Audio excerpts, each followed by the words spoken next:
Did you know you can hold and trade in multiple currencies with just one Trading 212 account? This feature helps you save on exchange fees and gives you more control over your money. Here's how it works. When you first open a Trading 212 account, you'll choose a primary currency. This will be the main currency shown for your account balance and positions.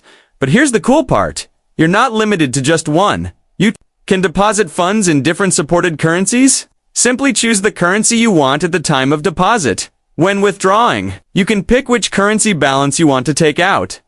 Trading 212 won't automatically convert it for you, so you stay in control.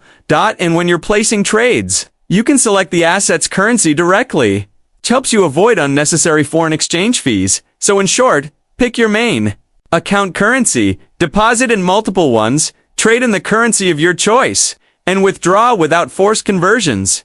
If you found this helpful, make sure to like this video, subscribe for more simple money tutorials, and share it with a friend who's also using Trading